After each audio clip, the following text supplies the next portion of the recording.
more on this, Nicola Hill, TRT World's health correspondent, joins us now from London. Nicola, good to see you. It's really sad to hear Talia, who's only 27 years old, saying there are no answers yet.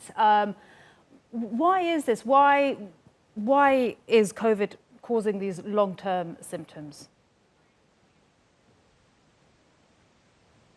Oh, Maria, that's the question that they want the answers to, and that's what they're all saying.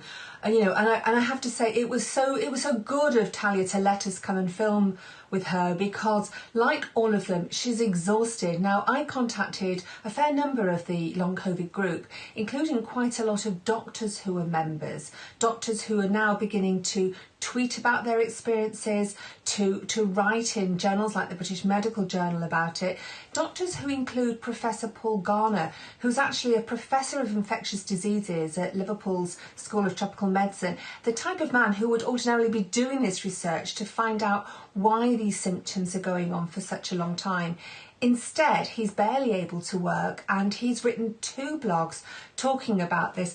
I mean, if I quote some of the things he says, I'm unable to get out of bed for more than 3 hours at a stretch. My arms and legs are permanently fizzing as if injected with Szechuan peppers, ringing in the ears, brain fog, palpitations and dramatic mood swings. And this is what so many of these people have been saying to me. I tried to arrange interviews with a few of these doctors. Another one was Dr. Jake Seward, who is an intensive care specialist.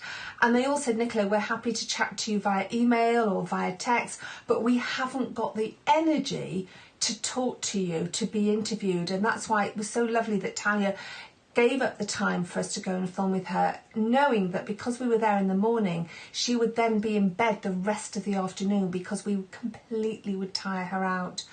I mean, it's just amazing what they're going through. And, in answer to your question, basically, we still don't know. It's really, really concerning, Nicola, especially when she says 108 days and barely has the energy to shower twice a week. Tell us about the research that's underway now.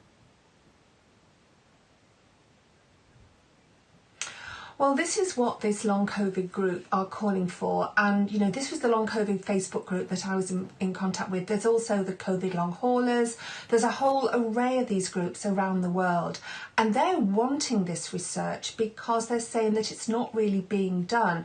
Dr. Seward, who I referred to beforehand, he's saying that he's concerned that a lot of people's illnesses are being missed, or alternatively, that they'll have illnesses that are being put down as COVID-19. Now, Talia, because she had a lump in her breast as one of her symptoms, ended up being tested for cancer, for asthma, for blood clots. Because what's interesting is that so many of these long COVID people, they contracted the disease at the beginning of the pandemic, when community testing wasn't available, because they weren't seriously ill enough to go to hospital, because they were young, because they didn't have underlying health conditions. They never have had this diagnosis.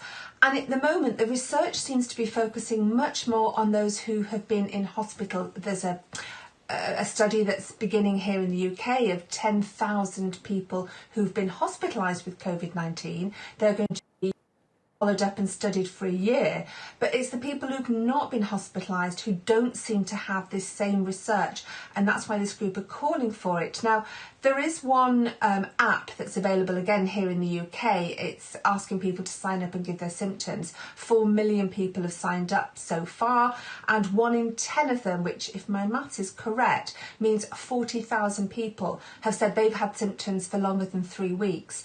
And so because so many doctors have got involved, they are hoping that this research will begin and that studies will start or are underway. But at the moment, there's no results. We don't know just how many of these long COVID patients or these COVID long haulers are going to be followed up. You might remember actually, Mira, a couple of weeks ago we talked about the cover scan, this study where people who've had COVID-19 are going along as volunteers to have all their organs scanned. So when their results come out, which should be, the interim results should be in about a few weeks' time, that might give us some indication of what's going on.